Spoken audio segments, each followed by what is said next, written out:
쌍록수 원 쌍두치 행진곡에 이어 일적천금 작품 속으로 들어가 보겠습니다. 일적천금. 날이 가물어서 동리마다 소동이 대단하다. 정월 대보름날은 하루 종일 진눈깨비가 휘뿌려서 송아지 한 마리를 태우는 윷놀이판에 해시를 놓았고, 모처럼 풍물을 차리고 나선 두레꾼들을 찬비 맞는 족제비 꼴을 만들더니 그 뒤로 석 달째 접어든 오늘까지 비 한 방울 구경을 못하였다. 이날 사람을 잡으려고 이렇게 가무는 게요? 바싹 마른 흙이 먼지처럼 피어올라 풀썩풀썩 나는 보리밭에 북을 주던 박첨지는 귀신 없이 괭이질을 하던 손을 쉬고 허리를 펴며 혼자말로 탄식을 한다. 그는 검벅섯이 돋은 이마에 주름살을 잡으며 머리 위를 우러러 본다. 그러나 가을날처럼 새파란 하늘에는 구름 한 점 찾아낼 수가 없다. 바닷가의 메마른 농촌에 바람만 진종일 싱싱 불어서 콧구멍이 막히고 목에 침이 말라드는 것 같다. 이런 죄기, 보리싹이 연골에 발라배 틀어지니 올여름엔 냉수만 마시고 산다며. 늙은이는 다시 한번 말과 한숨을 지섞어 내뿜고는 이제야 겨우 강아지 풀 잎사귀만하게 꼬리를 흔드는 보리싹을 집신발로 걷어찬다. 그러다가 화풀이로 쌈지를 긁어 희연 부스러기 한 대를 피워물고 뻐끔뻐끔 빨다가 괭이자루에 탁탁 털어버린다. 그는 한참 동안이나 멍하니 섰다가 그래도 하는 수 없다는 듯이 멍에같이 굽은 허리를 주먹으로 두어 번 뛴 뒤에 손바닥에다 침을 티티 뱉더니 다시 괭이를 잡는다. 참 정말 큰일 났구려. 참중나무에 순이 나는 걸 보니까 못자리 할 때도 지났는데 비 한 방울이나 구경을 해야 하지 않소. 곁돌이 때가 훨씬 지나도록 바닷가에서 갯줄 나무를 캐어가지고 들어온 마누라가 영감의 등 뒤에서 반 남아 기운 광주리를 던지고 기운 없이 밭 둔턱에가 주저앉으며 하는 말이다.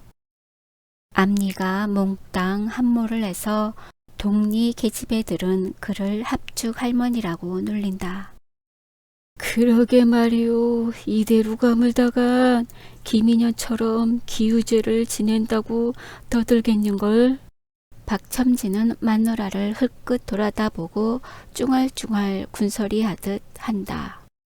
너구리 굴 보고 핌을 돈버텀 내쓴다고 동혁이 월급 탈 때만 바라보고서 조합 돈거정 써놨으니 참 정말 입맛이 솟해갖구려. 영감의 말을 한숨으로 화답하던 마누라는 그래도 동혁이가 어떡하든지 우리 양주배야 굶게 하겠수? 명색이라도 학교 졸업이나 했으면 모를까. 지금 와서 전들 무슨 뾰족한 수가 있나배. 이 양식이라고 이제 묵은 보리 연나문 말이 딸랑딸랑 하는데. 아무튼 그 자식이 우리 집 기둥인데 조석 때마다 동리 일만 한다고 뭐라 새질랑 마슈. 그렇게 성화를 한다고 말을 들을 듯 싶우? 제가 하고 싶어서 하는 노릇을 목이 말라도 주먹에 가서 닭배기 한 잔 입에 대지 않는 자식을 가지고서. 글쎄 오늘도 여태 안 들어오는 걸 좀 보. 아비가 올부터는 일이 힘에 붙여서 당최 꼼지락거리질 못하는 줄 뻔히 알면서 나댕기기만 하니 말이지. 그래도 제 딴엔 동네에 유주한 일을 한답시고 밥도 제때 못 먹고 돌아다니는 게 나는 가엾어 못 보겠습니다. 아무튼 그놈이 농우행가 강습행가 하는 것부터 없애버려야 해. 동혁이 초사의 동리 젊은 녀석들은 한 놈이나 집에 붙어 있어야지. 밤낮 몰려댕기며 역적모의하듯 쑥덕공론만 하니 밥이 생기나 옷이 생기나. 박첨지는 혀를 끌끌 차며 젊은 사람들을 꾸짖고 마누라는 아들의 두둔을 하느라고 어느덧 땅거미 지는 줄을 모른다. 맥방석만한 시뻘건 해는 맞은편 잿배기를 타고 넘는다. 저 해를 좀 보슈. 가물지 않겠나? 한쪽을 찌긋한 마누라의 눈에는 흉년이 들 조짐이 보이는 듯하다. 그는 유심히 서녁 하늘을 바라다 보다가 저기 동혁이가 오는구려? 하고 아들의 그림자를 몇 해 만에야 발견한 듯 가벼이 부르짖으며 무릎을 짚고 일어선다. 박첨지 양주의 눈이 부시도록 넘어가는 석양을 등 뒤에 받으면서 잿배기를 넘어오는 동혁의 윤곽은 점점 뚜렷이 나타났다. 회색 저고리 바지에 검정 조끼를 입고 삽을 둘러맨 동혁이는 역광선에 원체에 건장한 체격이 더 한층 걸대가 커 보인다.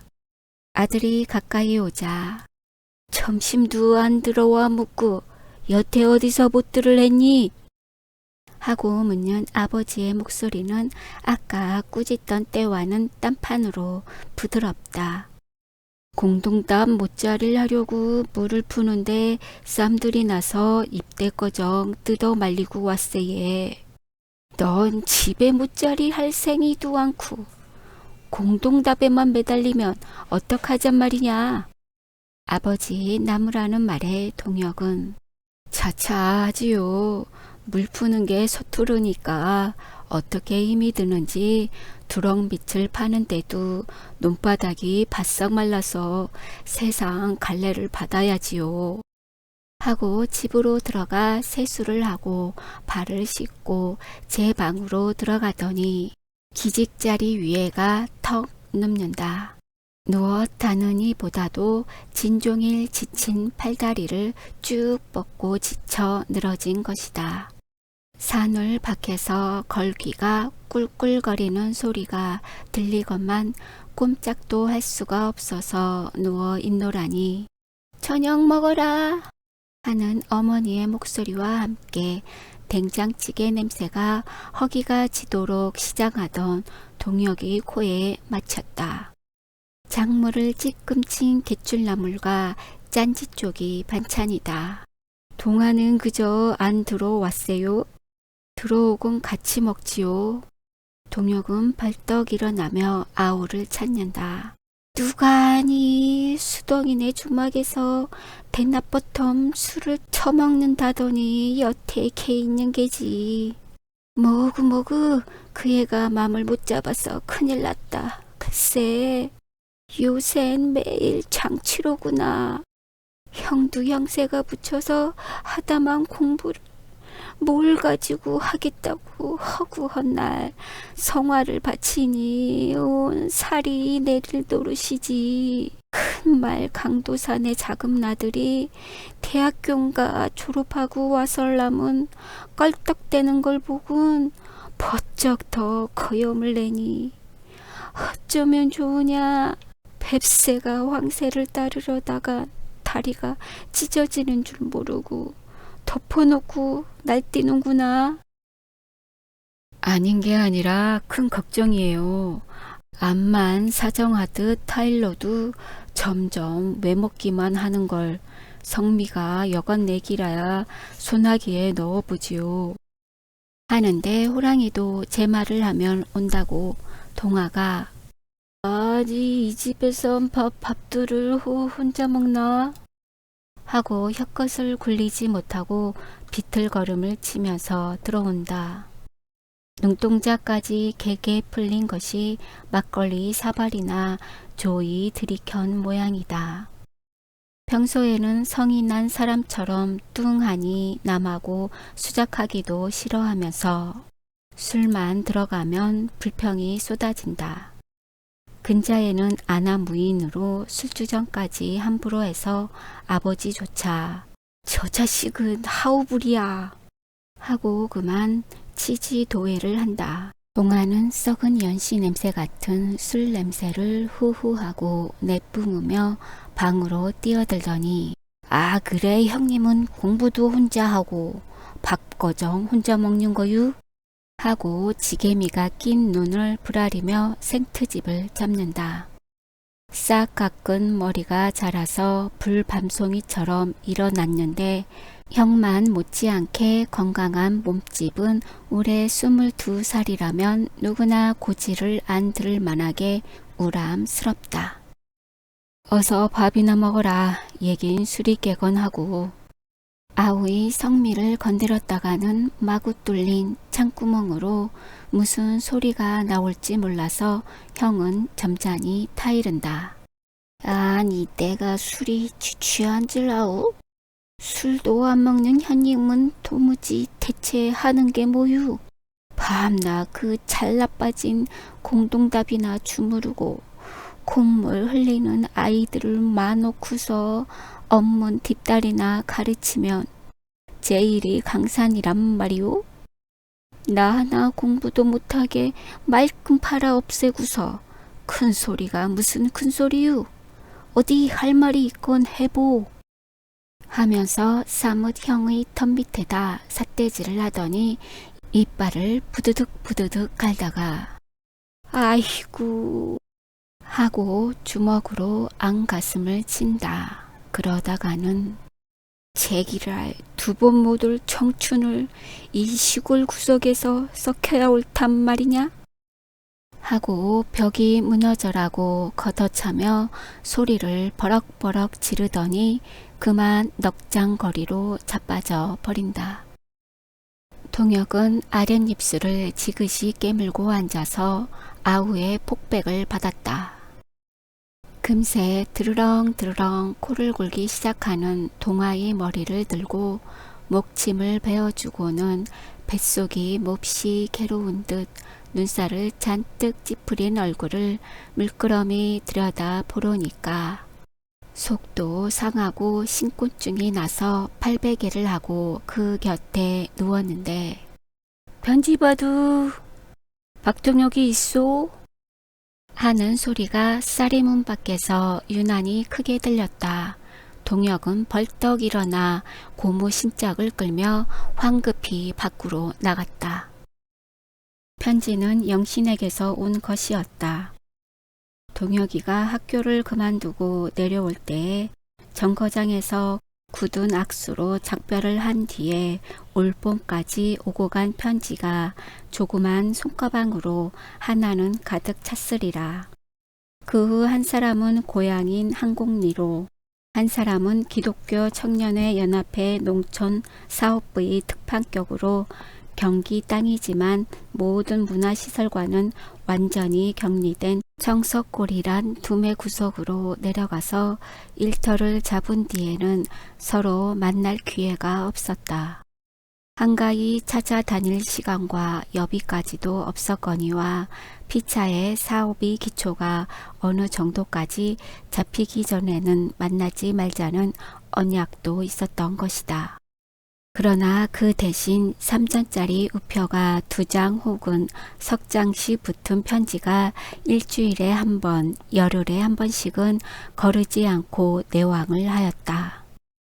그 편지의 내용이란 젊은 남녀 간에 흔히 있는 달콤한 사랑을 속삭인 것이 아니라 순전히 사업 보고요, 의견 교환이요, 또는 실제 운동의 고심담이었다.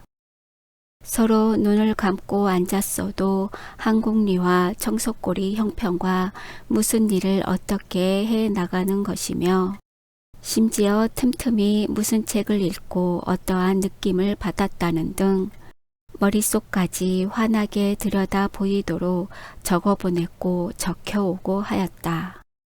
그러면서도 피차의 사사로운 생활이나 신변에 관한 일은 단 한 줄도 비치지 않았다. 그러던 터에 오늘은 편지를 뜯어보고 동혁은 적지않이 놀랐다. 건강에는 자신이 있었건만 그동안 과로한 탓인지 몸이 매우 쇠약해졌어요. 더 참다가는 큰 병이 날 것만 같은데요. 단 며칠 동안이나마 쉬고는 싶어도 성한 때와 달라 어머니한테로 가기도 싫고요. 잠시 쉬는 동안이라도 무의미하게 시간을 보내고 싶지는 않습니다. 그래서 생각다 못해 동혁 씨가 계신 한곡리로 가서 얼마 동안 바닷바람이나 쏘이다가 올까 합니다. 백문이 불여일견이라고 당신이 착수하신 사업을 직접 보고 결단코 시찰은 아니지만 많이 배워가지고 오려고 합니다. 꼭 친히 뵙고 의논할 일도 있고요. 겸사겸사 가고 싶은데 과히 방해나 되지 않으실는지요. 가면 이 편지를 받으시는 다음 날 화요일 아침 그곳에 도착할 예정입니다. 동혁은 흐릿한 등잔 밑에서 눈을 끔뻑끔뻑하며 몇 번이나 편지를 내려 읽고 치읽고 하였다. 그다지 튼튼하던 사람이 얼마나 고생을 했길래 큰 병이 날 것 같다고 했을까? 대관절 꼬친이 만나서 의논하겠다는 일이란 무엇일까? 오는 거야 반갑지만 도대체 무엇을 보여주나? 무슨 일을 했다고 그동안의 보고를 한단 말인가? 이러한 의문과 걱정이 쥐가 쥐꼬리를 물듯 줄따라 일어났다. 더구나 정량을 하러 오는 사람이 당장 거처할 데가 없으니 어떡하나 하는 것이 당면한 큰 문제다. 동혁은 가슴이 설레면서도 갑갑증이 나는데 동화의 코 고는 소리가 시끄러워서 마당으로 나왔다. 감나무 가지에 낙 같은 초승달이 걸린 것을 쳐다보면서 이런 생각 저런 궁리를 하다가 참 벌써 회원이 다들 모였겠네 하고 다시 안으로 들어가 전번 일요일에 모였을 때의 회록과 오늘 저녁에 여러 사람에게 들려줄 이야기를 초잡아 놓은 공책을 꺼내가지고 작은 마을 건배네 집편으로 걸었다. 아직 여럿이 모일 장소가 없어서 김건배라는 동지의 집 머슴방을 빌려서 야학닭 겸 농우회의 회관으로 쓰는 중이다. 이번 일요일에는 입에 침들이 마르도록 가물어서 큰일이 났다는 걱정들만 하다가 진종일 고역에 너무 지쳐서 꾸벅꾸벅 졸고 있는 회원이 태반이나 되었다. 그래서 동혁은 내일도 비가 오건 안 오건 우리 샘물을 길어다 퍼붓더라도 공동 답에만은 못자리를 내도록 하세 하고 일찌감치 헤어지게 하였다. 집게까지 다 와서 축동 앞 다복솔 밑에가 주먹으로 턱을 고이고 앉아서 한참 동안이나 으스름한 달빛을 우러러 보다가 달무리를 하니 이제는 비가 좀 오려나? 하고 일어섰다. 제 그림자를 길다랗게 끌며 집으로 돌아오자니 간담회 석상에서 처음 만났던 때와 악박골서 둘이 함께 밝히던 정열과 감격에 끌어넘치던 그날 밤의 모든 전경이 바로 어제런 듯 머릿속에 떠오른다. 그는 영신이가 보고 싶었다. 불현듯이 보고 싶었다. 이틀 동안을 기다리기가 한 이태나 되는 듯이. 이게 무슨 소리야? 밤중에 동혁은 벼랑간 이불을 걷어차며 일어났다. 몸이 실실이 풀리는 듯 피곤해서 턱 쓰러지기만 하면 금방 잠이 들 것 같건만 영신을 만날 생각과 시골은 도회지와 달라 남의 일에도 말썽이 많은데 미혼 처녀가 늙은 총각을 찾아오면 근처 청년이 지도자로 신망을 한몸에 모으고 모든 일에 몸소 모범이 되어야 할 처지에 있는 저로서 일동일정의 주목을 받을 터이니 그것도 적지 않이 거북한 노릇이다. 생각이 옥신각신하다가 잠이 어렴풋하게 들었건만 강제로 마취를 당한 듯도 하고 꺼져가는 등장불처럼 의식이 끔뻑끔뻑하는 판인데 뜻밖의 이상한 소리가 들렸던 것이다. 그저 저녁도 안 먹고 자는 동화의 거친 숨소리에 섞여 누에가 뽕잎을 써는 것처럼 부스럭부스럭 하는 소리가 간간히 머리맡에서 들렸다. 처음에는 이게 무슨 소릴까? 하고 속으로 중얼거리면서 들창 앞으로 다가앉으며 창밖으로 귀를 기울였다. 이번에는 뚝뚝 후두둑 후두둑. 기초를 그저 못해서 뒷곁 헛간에 묶어서 세워놓은 집당과 수수깡 사이에서 잊어버릴 만큼이나 오랫동안 듣지 못하던 소리가 점점 크게, 점점 똑똑하게 잦은 가락으로 들린다. 바람이 일어 청솔가지로 둘러싼 산호를 우수수 우수수 흔들다가 덤문 창호지에 굵은 모래를 끼얹는 듯이 휘뿌리는 것은 틀림없는 빗소리가 아닌가. 오, 빗소리! 동혁은 덤문을 미쳤다. 습기를 축축히 머금은 밤바람이 방 안으로 휘몰아들자 자던 얼굴에 방울방울 부딪히는 찬 빗방울의 감촉. 동혁은 정신이 번쩍 들었다. 예, 동아야, 비가 온다. 비가 와. 형은 반가운 김에 아우의 어깨를 잡아 흔들었다. 동아는 응? 하고 깜짝 놀라 일어나서 두 주먹으로 눈등을 비비더니 아, 정말 비가 오? 하고 바깥을 내다본다. 시커먼 구름이 잔뜩 끼어 별 하나 찾을 수 없는 하늘을 쳐다보다가 젠장, 이제야 온담 하고 볼멘 소리를 하고는 목소리를 낮추어 나 아까 주정했수? 하고 형의 얼굴을 바로 쳐다보지를 못한다. 형은 부드러운 목소리로 어서 더 자거라. 이담 버텀 챙기면 고만이지. 다 형의 잘못이다. 하고 문을 닫는다. 그러다가 아우가 엎드리며 머리맡을 더듬으니까 얼핏 자리끼 사발을 집어서 입에 대어준다.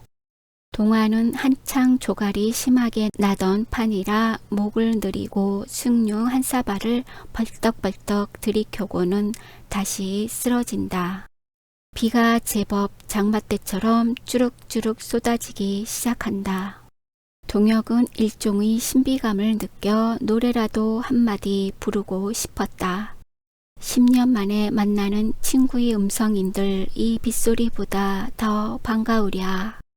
흉년이 들겠다고 벌써부터 쌀금 보리금이 오르고 초목의 새싹이 지질이 타들어가도록 온갖 생물이 목말라 하던 대지 위에 뚝뚝 떨어지는 빗방울 소리와 그 비를 휘몰고 들어오는 선들바람의 교란악.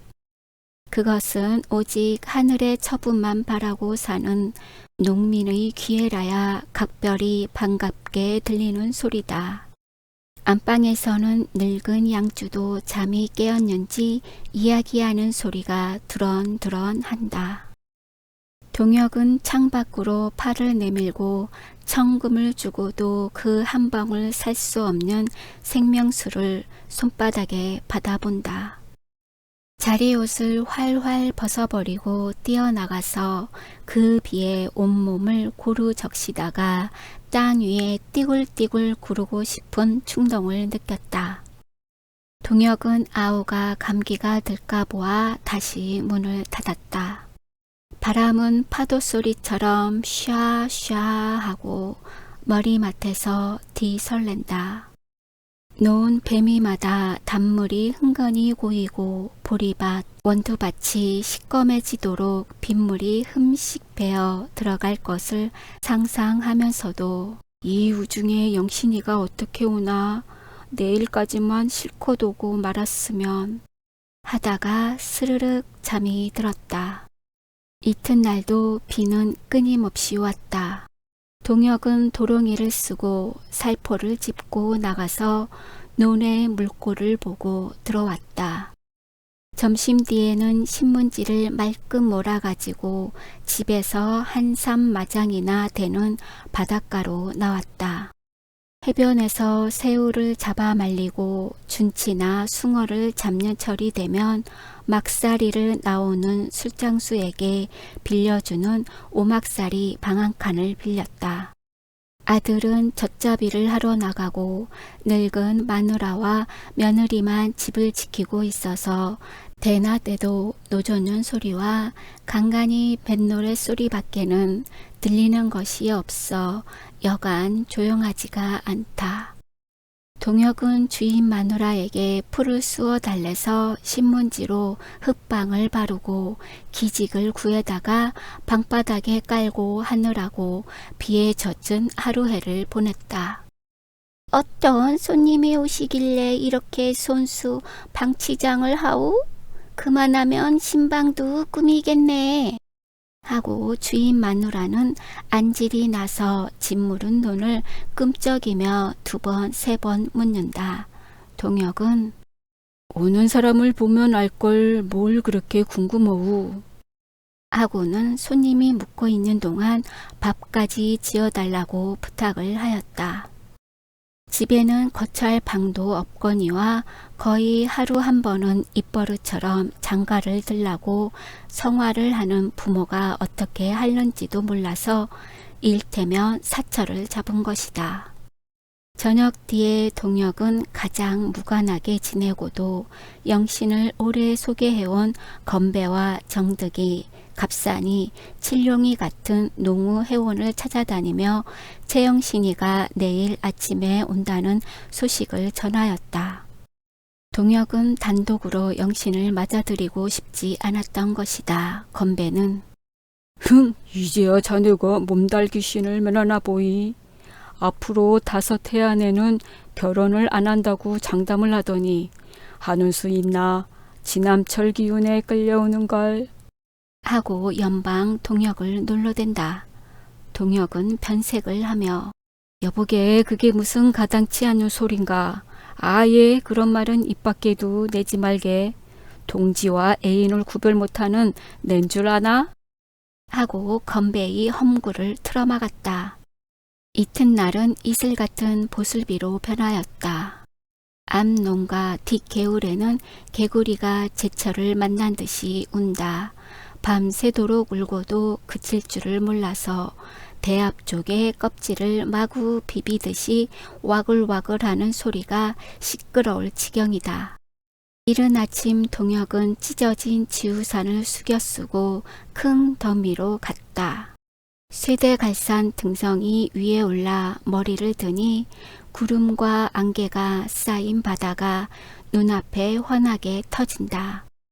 무엇에 짓눌렀던 가슴이 두 쪽에 쩍 뻐개지는 것 같은 통쾌감과 함께 동혁은 앞으로 안기는 시원한 바람을 패량껏 들이마셨다가 후 하고 토해내고는 휘파람을 불며 나룻개로 내려갔다. 큰 덕미라는 곳은 하루 한 번 똑딱이가 와닿는 조그만 폭우로 주막 몇 집과 미루나무만 엉성하게 선 나루터다. 고무신 운두가 넘도록 발이 진흙에 폭폭 빠져 동혁은 신바닥을 모래에다 비비며 비에 젖은 바윗돌 위에 털버덕 주저앉아서 물참이 되기만 기다리는데 여보게 동혁이. 귀에 익은 목소리가 등 뒤에서 들렸다. 동혁은 소리 나는 편을 돌아다 보며 건배인가 어서 오게 하고 손짓을 하였다. 가마솥 뚜껑만한 녹립을 쓰고 육척장신에 밀집 도롱이를 껑충하게 두르고서 휘적휘적 오는 걸음걸이만 보아도 틀림없는 건배였다. 그 뒤에는 정득이, 갑산이, 칠룡이, 석돌이, 또 동화까지 누구누구 할 것 없이 농우회의 회원들이 유지로 만든 우장을 하고, 그것도 없는 사람은 부대 쪽을 두르고 7, 8명이나 주렁주렁 따라온다. 그네들이 가까이 오자 자네들 미안하이 그려. 하고 무심코 동혁은 한 마리건만 자네가 우리더러 미안하달 게 뭐 있나. 그야말로 진날 개사위 꼴을 하고 나왔어도 자네 장가드는데 배행 나온 셈만 치면 좋지 않은가? 건배는 동혁의 말을 얼른 채들어 가지고 이번에는 빗대어 놓고 놀려댄다. 아따, 이 사람 또 그런 소리를 하고 동혁은 눈을 슬쩍 흘기면서도 어쩐지 건배의 놀리는 말이 그다지 듣기 싫지는 않았다. 바람결에 통통통통 하는 소리가 바위에 찰썩찰썩 부딪히는 파도 소리에 섞여 차츰차츰 가까이 들려왔다. 조금 있자 뜀! 새된 기적소리는 동혁의 가슴속까지 찌르르 하도록 울렸다. 이윽고 파란 뺑기치를 한 똑딱이가 선체를 들까불며 들어온다. 갑판 위에서 손수건을 흔드는 흰 저고리에 검정 치마가 보인다. 동혁은 손을 높직히 들며 허공을 저었다. 조그만 거루는 성괴과 짐을 받아 싣고 선창으로 들어와 닿았다. 동혁은 반가운 웃음을 얼굴 가득히 담고 영신의 손을 잡아 무트러 끌어올렸다. 이번 비 참 잘 왔죠? 한마디가 첫 받게 하는 영신의 인사였다. 잘 오고 말고요. 그래 그동안 얼마나 고생을 하셨소. 하며 동혁은 영신의 얼굴빛을 살핀다.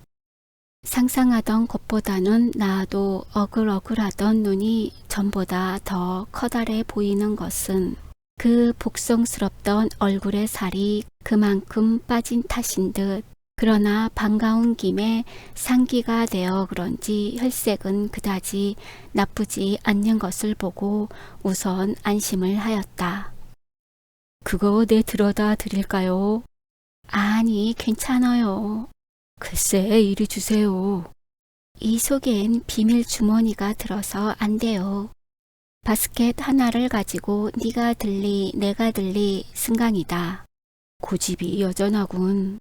하면서 동혁은 우산을 받쳐주며 나란히 서서 주막 앞까지 와서 참 인사들 하시지요. 편지로 아셨겠지만 같이 일하는 동지들인데 하고는 이 키 큰 친구는 건배 군이고요.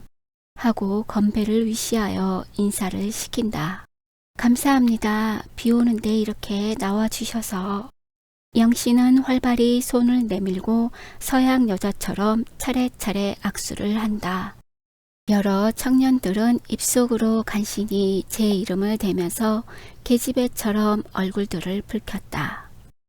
피차에 악수를 교환한 것이 아니라 어떨김에 생후 처음으로 젊은 여자에게 악수를 당한 셈이었다.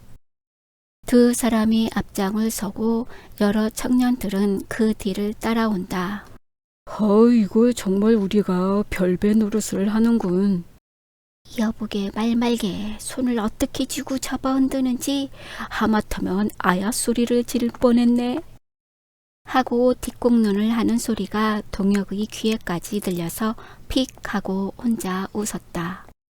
신전으로 나오자 잠시 뜸하던 빗발이 다시 뿌리기 시작한다.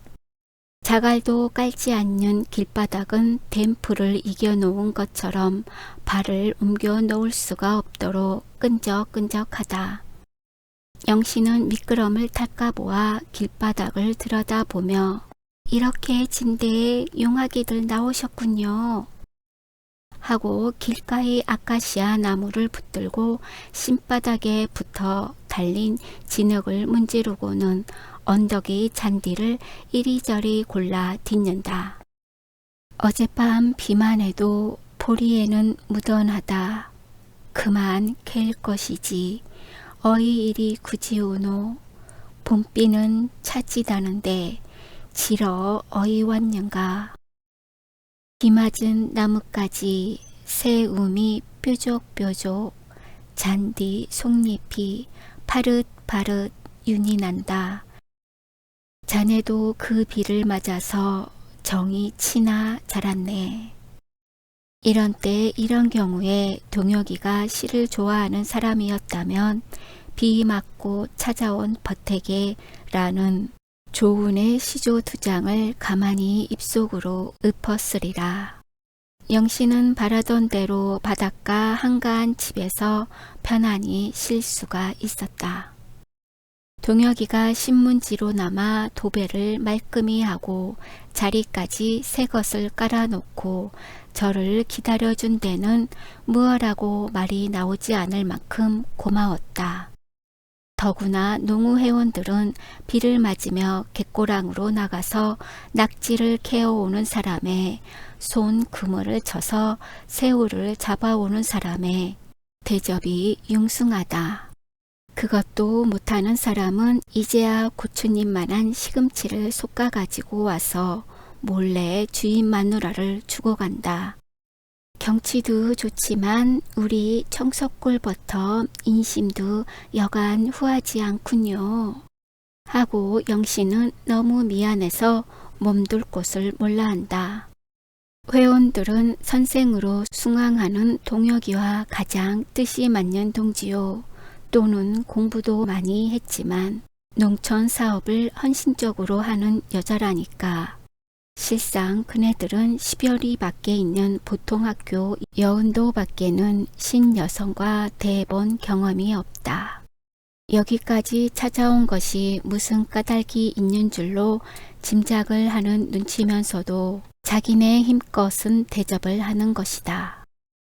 그 중에도 어느 사립학교 교원으로 있을 때 땡땡 사건의 앞잡이 노릇을 하다가 이태 동안이나 콩밥을 먹고 나온 경력이 있는 건배는 남의 일이라면 발을 벗고 나선다.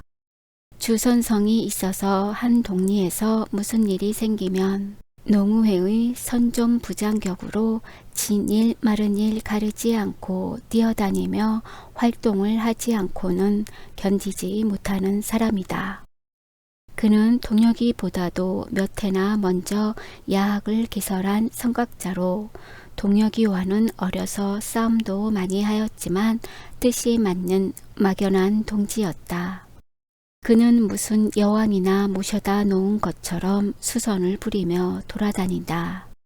그 멋없이 큰 키를 바람에 불리는 바지랑대처럼 내젓고 돌아다니며 광고를 하여서 여학생이 동혁을 찾아왔다는 소문이 하루 동안에 동네에 파다하게 돌았다.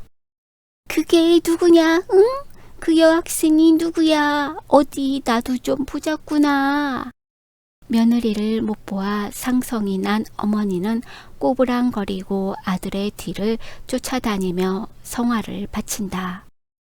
박첨지도 마누라를 염탐꾼처럼 놓아서 며느리감을 보고 오라고 넌지시 이르기까지 하건만 동혁은 글쎄 얼토당토하는 말씀은 입 밖에도 내지 마세요. 신병이 있어서 잠깐 휴양도 할 겸 우리들이 일하는 걸 보러 온 여자라니까요. 하고 골까지 냈다. 그런 때는 동화가 형의 편을 들어서 제가 무슨 속중이나 아는 듯이 그렇지 않다는 변명을 해준다. 이래저래 동혁은 오던 날 하루는 여러 회원들과 얼려다니며 영신을 대접하고 일부러 단둘이 앉을 기회는 피하였다. 한편으로는 몸도 쇠약해진 데다가 밤배를 타고 우중에 시달려온 사람을 붙잡고 길게 이야기를 하기도 안 되어서 마음을 턱 놓고 쉬도록 하고 싶었던 것이다. 저녁 뒤에 건배는 이 사람 그이가 귀양살이를 왔단 말인가? 혼자 적적해 할 테니 우리 가서 청석골서 활동하는 얘기나 듣고 오세. 하고는 회원들을 끌고 가서 저 혼자 한바탕 떠들다가 돌아왔다. 영씨는 그동안 동혁이가 내려와서 한 일과 계속해서 하는 일이며 동네 형편까지도 선전 부장인 건배의 입을 통해서 자세히 들을 수가 있었다. 그러나 영씨는 저희가 원체 묵중하긴 생겼지만 내가 누굴 찾아왔다고 저렇게 뚱하니 앉았다가 다른 사람보다도 앞을 서서 갈까? 하고 동혁이 태도가 섭섭할 지경이었다. 비는 그치고 바닷가의 밤은 깊어갔다. 영씨는 공연히 마음이 가라앉지 않아서 잠을 청하느라고 조그만 등잔 밑에서 공부 삼아 볼까 하고 가지고 온 잡지의 농촌 문제 특집보를 뒤적거리고 누웠다. 모래사장을 찰싹찰싹 가벼이 두드리는 파도 소리를 베개 삼고서 그때 창밖에 나직한 목소리가 들렸다. 고만 주무시지요. 고단하실 텐데. 하는 것은 틀림없는 동혁의 목소리였다. 그는 집으로 가다가 다시 돌아 나와서 홀로 해변을 거닐며 영신의 신변을 지키고 있었던 것이다. 네, 자겠어요. 난 벌써 가셨다고요. 하고 영신이가 반가이 일어나 문을 열려니까 문고리를 꼭 걸고 주무세요. 한마디를 남긴 뒤에 동혁의 그림자는 어둠 속으로 사라졌다.